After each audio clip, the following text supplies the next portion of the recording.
It was 8 p.m., and she was tidying her son's room as he brushed his teeth and washed up for the night.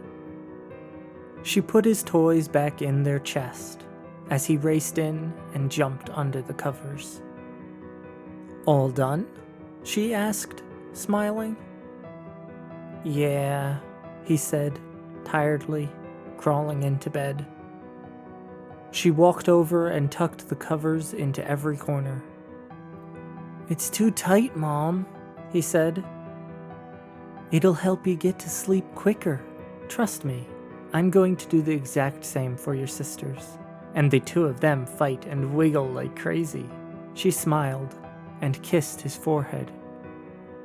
"Good night, Mom. Wait, the closet. Will you check, please?" "Of course, honey." She opened the closet and made a show of peering in and looking around. "Nope, nothing here," she called back to him.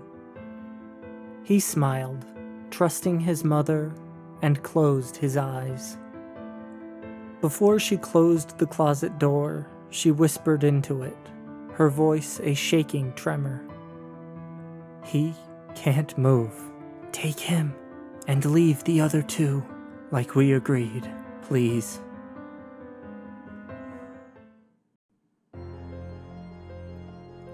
My little brother always causes trouble. He breaks windows, burns the carpet, and all sorts of other nasty stuff. I even watched him kill his own hamster by putting bleach in its water. I've tried to tell our parents, but they don't listen. No matter how much I scream and shout, they never seem to hear me.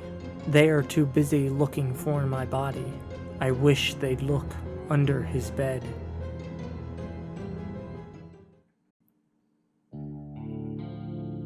About a year ago, my brother moved out from the family house for some work overseas. While living with us, he always complained that weird things happened in his room. Temperature changes, strange smells, inexplicable noises. He even said that sometimes he could see like a standing figure behind him in the corner of the eye. Of course, we never took him seriously. He has always been a bit whiny. When he finally moved out, my mom thought she could use his room for some extra storage space, some books and magazines, and old clothes. So for the first few weeks, she left the room open, and at first we didn't notice anything outside normal. From time to time, my dog would look through the crack of the half-open door and grunt a little bit, but we didn't really care.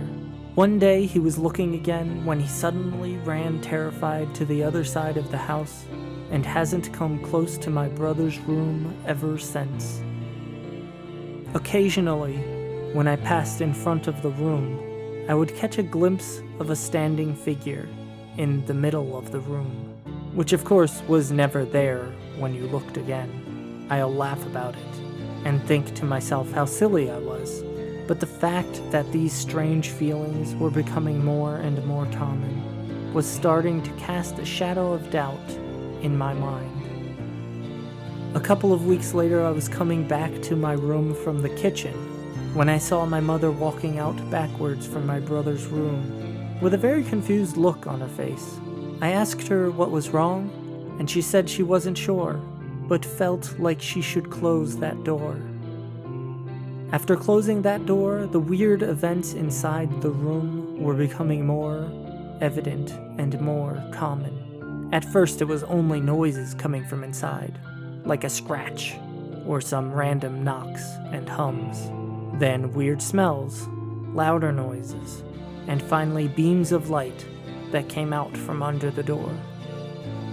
It became obvious that something happened in my brother's room, and that he was in fact telling the truth, but we never spoke about it. We ignored it, and acted like there wasn't a room there.